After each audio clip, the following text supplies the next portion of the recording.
Assalamualaikum warahmatullahi wabarakatuh. Alhamdulillahirabbil alamin. Wassalatu wassalamu ala asyrafil anbiya'i wal mursalin Sayyidina Maulana Muhammadin wa ala alihi wa sahbihi ajma'in. Amma ba'du. Para kaum muslimun muslimat yang dirahmati oleh Allah, yang kami hormati, alhamdulillah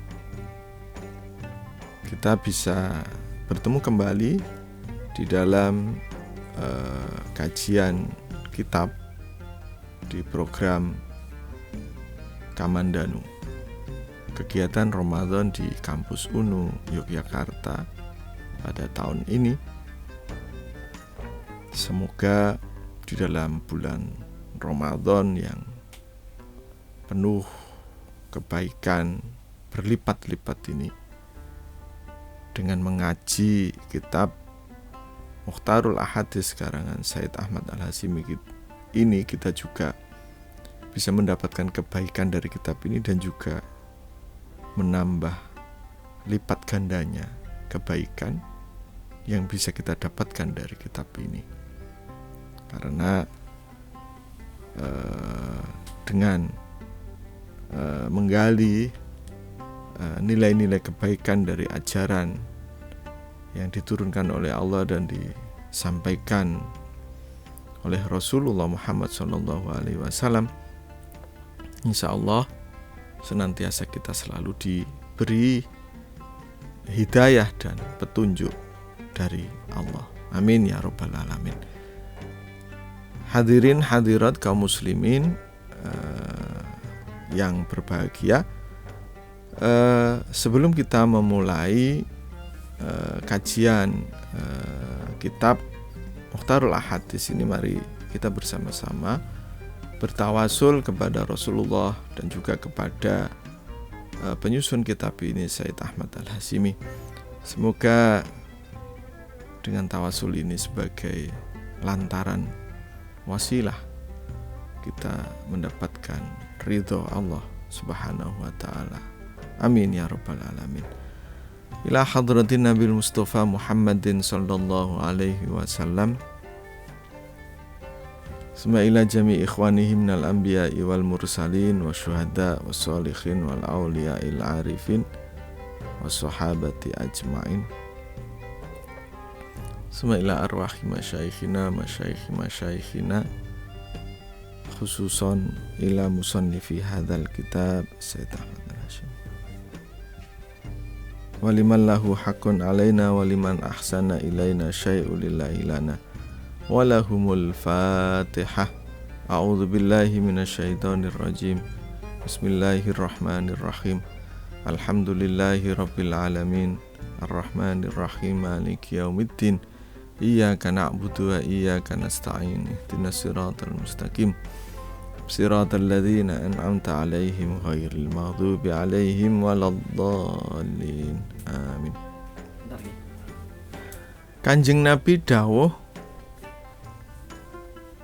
Ibna Adama, hei anak Adam. Rasulullah bersabda, wahai anak Adam. Anak Adam maksudnya manusia. Wahai manusia, ati ta'ato siro, ta'ato sopo siro robbaka, ing pangeran siro. Taatlah engkau, wahai anak Adam, kepada Tuhan kalian. Tusamma mongko den arani sopo siro akilan ing wong kang berakal. Taatlah kepada Tuhanmu, wahai anak Adam, maka engkau akan dipanggil, disebut sebagai orang yang berakal. Wala ta'sihi, lan ojo nyeleweng, ojo durhaka sira hi ing robbaka. Fatusamma mongko den arani sapa sira jahilan ing wong kang bodho. Tetapi sebaliknya, jangan berbuat durhaka dan kemaksiatan kepada Tuhanmu, Karena ketika kalian berbuat durhaka dan kemaksiatan, fatusamma jahilan, maka kamu menamakan dirimu sebagai orang yang bodoh. Rawahu Abu Naim an Abi Hurairah. Pesan ini simpel, tetapi sebenarnya ini adalah inti agama itu. Kan cuma ada 2 jalurnya. Kalau taat kepada Tuhanmu, maka engkau dinamai orang yang berakal. Karena apa? Jelas, yang menciptakan kita itu siapa? Tuhan. Yang memberi rezeki kita siapa? Tuhan. Ya kan? Yang menghidupkan kita siapa? Tuhan. Semua Tuhan. Yang memberikan rezeki semua Tuhan. Namun kita kadang baru mempunyai orang tua atau mempunyai pimpinan, kita cuma bukan 24 jam, kita cuma bertemu, dikasih fasilitas gitu aja kita mesti siap. Apalagi sama Tuhan. Apakah nggak seharusnya bahwa siap kita itu double. Artinya apa? Kalau kita taat pada itu orang yang berakal loh. Kenapa? Iya, yang menciptakan Tuhan kita, yang memberikan fasilitas kepada Tuhan kita. Kan ya wajar-wajar saja, dan itu rasional ketika kita mentaati Tuhan. Yang memberikan nyawa untuk hidup aja Tuhan. Kok kita tidak taat pada Tuhan? Apakah kita tidak? Coba kita bayangkan andainya kita umpamanya mempunyai, mohon maaf, pekerja, atau mempunyai orang itu kita fasilitasi, orang itu kita kasih semua fasilitas lengkap lah untuk apa? Kamu ikut saya ya, gitu kan? Ternyata setelah kita fasilitasi, kita beri semua, orang itu nggak taat kepada kita, nggak nurut apa kita. Coba bayangkan sakit hatinya kita seperti apa. Itu baru kita yang sama-sama manusia. Lalu kita itu, yang menghidupi kita itu adalah Allah. Sudah dikasih hidup, dikasih fasilitas lagi. Setiap saat dikasih rezeki. Itu luar biasa. Nah, makanya ketika seseorang ini cuma hanya disuruh taat, Allah tidak meminta apa-apa, hanya disuruh taat. Kamu taat apa?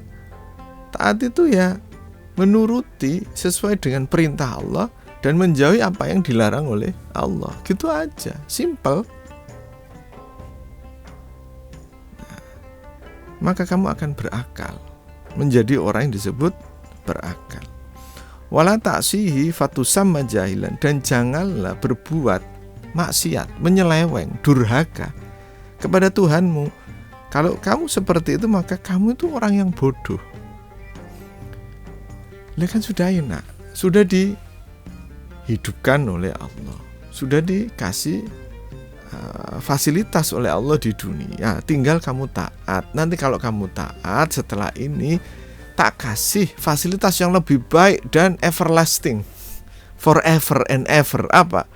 Surga. Apa? Di akhirat. Enak kan? Asal kamu nurut aja lah kamu. Nanti kamu seperti. Tetapi kok kita malah mendurhakai Allah. Apa yang dikatakan? Jangan minum minuman keras, kita minum keras. Jangan zina, kita zina. Naudzubillah min dzalik. Jangan durhaka pada orang tuamu, kita durhaka. Ya kan? Jangan menzolimi orang lain, kita menzolimi. Seperti itu. Itu namanya kita jahil, kita itu bodoh. Karena apa? Lalu sudah disiapkan, nanti akan disiapkan fasilitas Allah. Hidup di dunia itu hanya sementara. Kalau sementara hanya kamu buat untuk maksiat, itu eman-eman, itu sayang. Karena apa? Waktu yang sedikit di dunia itu yang tidak ada apa-apanya dengan waktu yang di akhirat, itu menghilangkan kesempatan untuk hidup di akhirat yang everlasting, yang forever. yang itu selamanya. Makanya apa kamu tidak berpikir hanya karena sedikit saja waktu di dunia kamu maksiat itu nanti akan menyebabkan kamu itu tidak bisa menikmati kehidupan di akhirat yang sudah disediakan oleh Allah. Tinggal nurut saja, tinggal taat saja. Nah, wajar. Nah, ketika kita melaksanakan perintah ini, ya sesungguhnya kan seluruh perintah agama dan larangan yang ada di dalam agama itu kan intinya cuma ini. Kita memilih apakah kita mau disebut orang yang berakal atau kita mau disebut orang yang bodoh. Itu. Nah, inilah agama itu, ajaran-ajaran agama sesungguhnya pesannya cuma ini. Taatlah pada Allah dan jauhilah apa yang dilarang oleh Allah. Jangan melakukan kedurhakaan, jangan melakukan kemaksiatan. Nah, maka kamu jadi orang yang bodoh. Nah, di sini ini harus dikonstruksi makna berakal, pinter sama bodoh ya. Dianggap bahwa orang yang pinter itu secara akademik IP-nya tinggi atau nilainya 100. Ya kan? Orang yang bodoh yang tidak bisa baca tulis. Itu kan? Bukan. Kalau dalam standar agama, orang yang bodoh itu adalah orang yang durhaka dan maksiat kepada Allah karena dia tidak berpikir jangka panjang atas hanya karena hidup di dunia sesaat, dia tidak memikirkan resiko panjangnya. Tetapi sebenarnya orang yang berakal ini kan cuma di dunia hanya sesaat, tapi bisa menjadi modal untuk hidup forever di akhirat nanti. Itu kan orang berakal. Katanya, ini sesuai dengan teori ekonomi, dengan modal yang sedikit-dikitnya memperoleh untung yang sebanyak-banyaknya. Kan kita semua ingin seperti itu. Nah, kalau orang seperti itu kan rasional menurut kita. Lah, ketika kita dihadapkan pada masalah-masalah yang berkaitan dengan kehidupan setelah di dunia akhirat, kadang kita nggak percaya akan adanya itu. Padahal itu fakta dan harus kita yakini bahwa nanti itu jangka panjangnya, kehidupan jangka panjang kita itu ditentukan oleh kehidupan jangka pendek kita di dunia saat ini. Karena kita sekarang mengumpulkan modal. Dan sebenarnya mengumpulkan modal itu apalagi Ramadan. Setiap Ramadan tuh kita melaksanakan satu amal langsung dilipat gandakan. Itu kayak ada bonus itu loh. Bonus. Ya kan? Itu remunerasi dari Allah yang luar biasa. Ada Lailatul Qadar yang ketika kita ibadah di situ langsung remunya 83 tahun. Coba bayangkan itu. Dan itu tidak dimiliki oleh umat-umat sebelum umat Nabi Muhammad. Ini kalau kita berpikir secara nalar, rasio, maka sesungguhnya orang yang mentaati Allah itu adalah orang yang berakal. Karena dia visioner. Dan orang yang sebenarnya maksiat di dunia itu dia buat untuk semua maksiat. Dia sebenarnya orang yang tidak visioner. Karena apa? Dia menjadi orang yang bodoh. Karena apa? Karena cuma sebentar saja, tapi menghapuskan sebentar maksiat di dunia nanti bisa menghapuskan kesempatan kita untuk hidup langgeng, hidup enak nanti di akhirat. Demikian yang bisa kami sampaikan. Semoga ini bisa menjadi pelajaran bagi kita semua. Kita menancapkan pesan Rasulullah ini di dalam hadis beliau ini, kita tancapkan dalam hati kita. Semoga dengan menancapkan makna-makna dan kefahaman ini kita semakin memperkuat dan memperteguh keimanan kita dan kita menjadi orang yang berakal. Demikian, walafu minkum, ada kurang lebihnya kami mohon maaf. Wallahul muwaffiq ila aqwamit thoriq. Wassalamualaikum warahmatullahi wabarakatuh.